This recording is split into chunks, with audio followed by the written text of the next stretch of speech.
The microphone squealed. 50 guests holding champagne glasses went dead silent. Heather stood in the center of the rented banquet room, balancing her 1-year-old on her hip. She looked right at me. My husband's funeral was exactly 4 days ago. The dirt on his grave was barely settled. She smiled. A slow, sickening curve of her lips. Mason deserves to know his real father. Her voice echoed off the walls. He is Jared's son. She held up a folded piece of paper. And as his rightful heir, we are claiming half of the $1,200,000 estate. Gasps rippled through the room. Forks clattered against porcelain plates. Everyone waited for me to shatter. My spine locked into place. I stared at the paper in her hand. And then I looked right into her eyes. I forced a smile. The silence stretched out, heavy and suffocating. My name is Amanda. At 34, my daily life revolves around managing theatrics. I am a high school teacher. I face down entitled teenagers throwing desperate, dramatic tantrums every single day. Heather's microphone stunt right now? It was just a grown-up version of a student flipping a desk for attention. My chest tightened, a sharp ache radiating down my ribs. Jared's funeral was a blur of black umbrellas and freezing rain. He was only 36. A sudden brain aneurysm took him in the middle of a mundane Tuesday morning. He left behind a beautifully restored, $1,200,000 historical home, completely paid off by his life insurance. That house was our sanctuary. We spent weekends painting the trim and planting hydrangeas. Now, my own sister wanted to rip it down and cash out the bricks. She always coveted exactly what I built. For a decade, I quietly functioned as her personal bank. I paid her overdue electric notices. I bought bags of groceries when her ex-boyfriend, Logan, vanished into the night, leaving her entirely alone with an infant and a mountain of unpaid credit cards. I always stepped up. I even paid for this ridiculous, over-the-top banquet room. She stood in my kitchen 3 weeks ago, dabbing at dry eyes with a tissue. She begged me to fund Mason's first birthday party, swearing an extravagant celebration was exactly what Jared would have wanted. She weaponized my dead husband's memory to secure a venue with crystal chandeliers and an open bar. I wrote the check just to keep the fragile family peace. I spent my entire adult life acting as her shield, protecting her from the brutal consequences of her own terrible choices. I let her drain my savings, my energy, and my patience. She used my kindness against me for years, but looking at her smug, victorious face under those expensive lights, holding a fake piece of paper to steal my husband's legacy, the lifelong pity instantly evaporated. The fragile widow she expected to collapse on the floor was completely gone. The teacher in me took over, and school was officially in session. Heather took my quiet composure as surrender. She always did. She adjusted Mason on her hip, took a step closer, and let the silence stretch. The microphone picked up her arrogant, shallow breathing. "Don't look so shocked," she cooed, her voice dripping with weaponized pity. "Jared loved you, sure. But he just wanted a real family, Mandy. Something you couldn't give him." A collective gasp rippled through the guests. My infertility was a private, agonizing wound Jared and I spent years mourning. Heather just gutted me with it in front of 50 people. To twist the knife, she waved the piece of paper again. "And before you think about fighting this," she added, her grin hardening, "I already filed this document with the county probate court this morning. The estate is officially frozen. We can spend years in litigation. Or we can just settle this quietly." Staring at her, the core of her sickness snapped into absolute clarity. She did not just want cash to feed her son. She wanted my life. She honestly believed that if she hijacked my husband's legacy and occupied my home, she would magically inherit my respectability. She thought a stolen $1 million house would wash away her identity as a chronic, careless failure. It was a pathetic, toxic delusion. I stood up. The wooden legs of my chair scraped loudly against the polished floor. I walked straight up to her and pulled the microphone right out of her trembling hand. "You aren't doing this out of grief, Heather." My voice rang through the speakers, cold and metallic. "You are doing this because your landlord taped a 7-day final eviction notice to your front door on Tuesday." Her smug smile shattered. The color completely drained from her face. "And your car is scheduled for repossession tomorrow morning," I said, locking my eyes onto hers. "You filed a fake piece of paper hoping I would panic. You wanted me to hand over $50,000 in fast hush money just to make this public nightmare go away." Her mouth opened, but only a dry gasp escaped. I turned my back on her and walked straight over to the audio booth in the corner of the room. My hands were perfectly steady. I reached into my purse and pulled out a small, silver Universal serial bus drive. Jared was a brilliant, meticulous man. Right after his surgery 2 years ago, he sat down with his attorney and built a digital disaster preparation file. He knew exactly what she was capable of. The estate lawyer handed me this exact drive at 8 o'clock this morning. I plugged the metal chip into the sound system's port and hit play. A sharp crackle of static echoed through the speakers overhead. Then came the voice. It was Heather. Her words were thickly slurred, heavy with alcohol and desperation. "Come on, Jared. Mandy is so cold. You deserve a real woman tonight. Just come over." The crowd froze. My parents, sitting at the front table, turned the color of ash. Then, Jared's voice cut through the room. It was absolute ice. "If you ever contact me like this again, or if you ever come within 50 feet of my wife, I am calling the police. Do not test me, Heather." The audio clicked off. The silence that followed was deafening. Guests physically recoiled, shifting their chairs away from where she stood. The mask of the grieving, wronged mother melted right off her skull. She was completely exposed, drowning in her own malice. I walked back to her. I leaned in close, dropping my voice to a sharp whisper. "You thought you were so clever," I said. "But by formally signing and filing that forged document with the county clerk to get your payout, you crossed a line you can never uncross. You just committed felony perjury and fraud against an estate." She stopped breathing. The panic finally hit her eyes, wild and terrifying. "Tomorrow morning at 9, I continued, my voice dead level. "The judge will receive Jared's authenticated will directly from his law firm. He will also receive the certified medical records of the vasectomy Jared had 2 full years before Mason was even conceived." Her knees buckled. The microphone slipped from her fingers, hitting the polished floor with a violent, piercing shriek. Security dragged Heather out of the banquet hall by her arms. Her heels scraped loudly against the carpet.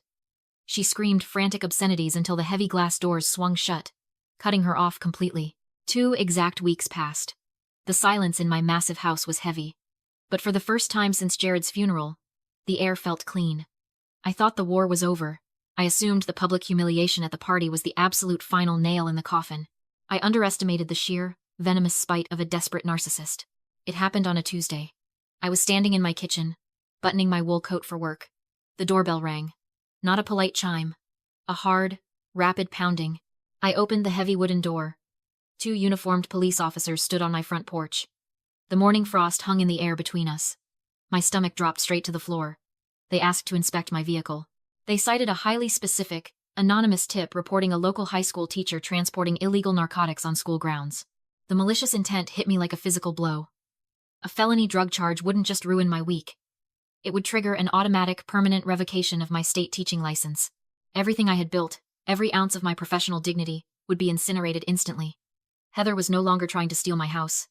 She was trying to put me in a state prison cell. I walked the officers out to the driveway. My breath plumed in the freezing air. We stood next to Jared's car, a heavy, imported luxury sedan. One officer clicked on his heavy tactical flashlight. He swept the bright beam over the hood, pausing at the narrow, exposed gap beneath the windshield wipers. He reached deep into the ventilation cowl. He pulled out a small, tightly sealed plastic bag packed with white powder. The concrete seemed to tilt under my boots.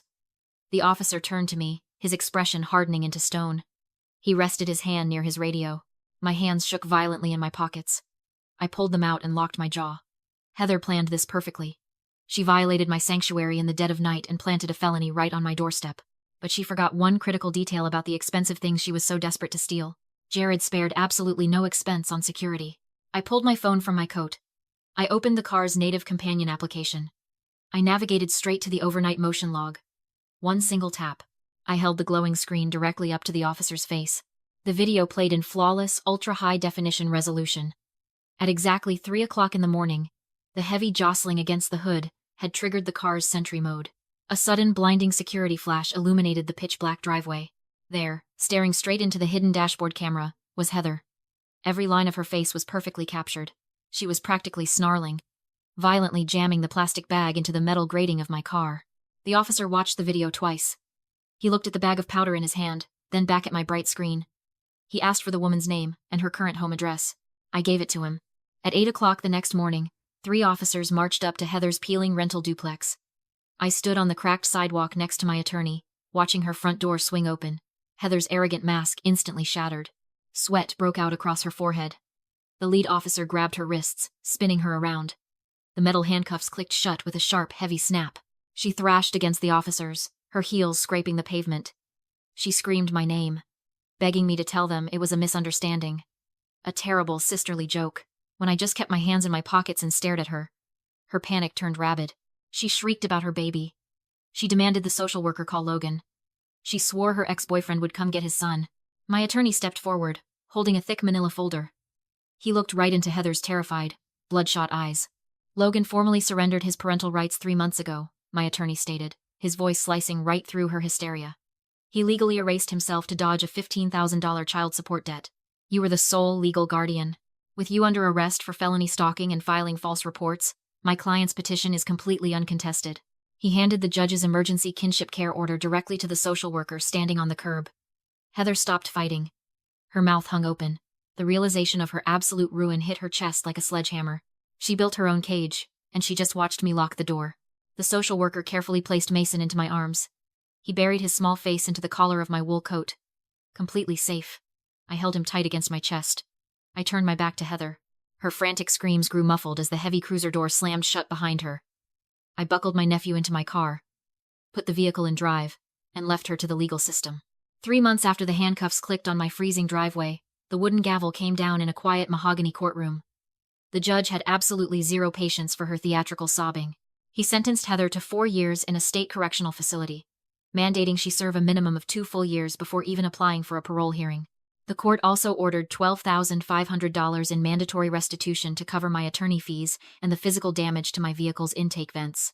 The social fallout was absolute. The same extended relatives and neighborhood friends who used to pressure me to just keep the peace finally saw the monster hiding behind her perpetual victim complex. My inbox filled with quiet apologies. People who once judged my strict boundaries suddenly understood exactly why I had to build them out of steel. 7 months into her sentence, a thin, stamped envelope arrived in my mailbox.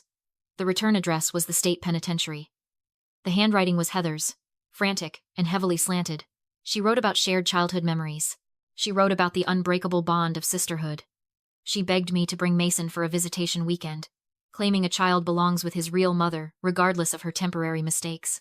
She tried to pull the exact same emotional strings she had played like a grand piano for 20 straight years. I stared at the blue ink on the page. My pulse stayed perfectly steady. My chest remained completely calm. I walked over to my home office, fed the pages directly into the heavy-duty paper shredder, and listened to the motor grind her manipulation into tiny ribbons of confetti. I emptied the bin into the trash, washed my hands, and went to make a cup of coffee. The house is incredibly peaceful now. Mason took his first wobbly steps on the exact hardwood floors Jared restored with his own hands. That little boy does not know chaos. He only knows absolute stability. My real family sits around my dining table every single Sunday. Jared's old law partners bring enormous trays of barbecue. My closest friends from college fill the kitchen with loud, genuine laughter. We built a fortress of people who actually show up, who fiercely protect each other, and who never keep a financial score. I look around that table, and I realize exactly what love actually looks like. It is safe. It is earned. I spent my entire adult life believing I was responsible for my sister's survival. Society constantly drills this toxic loyalty into our heads. They tell us blood is thicker than water. They demand we endure endless abuse just to preserve the brittle illusion of a happy family tree. But watching a police cruiser drive my own sister to jail taught me the most profound truth of my life. DNA is not a free pass for extortion. Stopping the cycle of abuse means you absolutely must stop protecting the abuser from the consequences of their own destructive actions. If you take anything away from my nightmare, let it be these 3 rules. Rule number 1. Blood is just biology. Loyalty is what actually makes a family. A shared last name does not give anyone the right to treat your life like their personal bank account. Rule number 2. Forgiveness without consequences is just a license to keep abusing you. Every single time I bailed my sister out of her self-made disasters, I just taught her she could stab me in the back for free. Sometimes, the absolute kindest thing you can do for a toxic person is let them hit solid rock bottom. Rule number 3. When dealing with a master manipulator, never use your tears. Use the cold, hard truth. Narcissists feed on your emotional breakdowns. They completely starve when you hand them an undeniable fact. To anyone out there who is constantly shrinking themselves to keep the peace with a toxic family member, how much more of your peace are you willing to pay to protect someone who wouldn't cross a puddle to save you? Have you ever had to choose between destroying a family member or letting them destroy you? Let me know in the comments. I am Amanda, and I am free. Wow. What a ride. I know exactly what you are screaming at the screen right now. You are sitting there thinking, why on earth did Amanda pay for that ridiculous birthday party in the first place? Why did she spend 10 whole years bailing out a sister who treated her like a human automated teller machine? Let me stop you right there. Amanda was not naive, and she was certainly not weak. What she experienced is a devastating psychological trap called the slot machine effect, formerly known as intermittent reinforcement. When you deal with a highly toxic family member, they do not treat you terribly 100% of the time. Every once in a while, they give you a crumb of hope. A tearful apology in your kitchen. A promise that things will be different. You keep pulling the lever, sacrificing your time and money, hoping this time you will finally get the loving sister you deserve. You become addicted to the potential of who they could be, blinding you to the reality of who they actually are. But when that illusion finally shattered at the banquet hall, Amanda executed an absolute masterclass in financial and legal self-defense. Let us break down her exact playbook so you can protect yourself if you ever face a similar nightmare. First, let us talk about building the case. Notice how Jared and Amanda operated long before the tragedy. Jared did not just verbally complain about Heather's harassment. He built a digital disaster preparation file with an estate attorney. When Heather made her move, Amanda did not have to search for proof. The weapon was already loaded. Always document everything. Second is the audit strategy. When Heather demanded half of the estate, Amanda did not scream or argue about fairness. Scammers absolutely hate details. Amanda audited her sister's lies with cold, hard data. She let Heather formally file the fake will with the county clerk. By allowing her sister to cross that official line, Amanda turned a petty family argument into felony perjury. She brought verified medical records and unassailable dashcam footage to a fight Heather thought would be won with tears and guilt. Finally, we have the buyout. Heather wanted a fast $50,000 settlement to make the public nightmare go away. But Amanda understood that true freedom requires a complete severance. She let the legal system handle the eviction, the arrest, and the $12,500 in mandatory restitution. Amanda invested her energy strictly into securing emergency kinship care for her nephew, buying out the toxic elements of her life for total peace of mind. Here is the verdict. You cannot negotiate with someone who sees your empathy as a weakness and your bank account as their personal safety net. Setting steel boundaries is not cruel. It is basic survival. You are completely allowed to walk away from people who try to destroy you, even if you share a last name. Have you ever had to build a legal fortress to protect yourself from your own family? How did you finally break the slot machine effect? Drop your experiences in the comments below. If this breakdown helped you see your own worth, hit that subscribe button for more real talk on navigating life's toughest relationships. Stay safe and stay smart.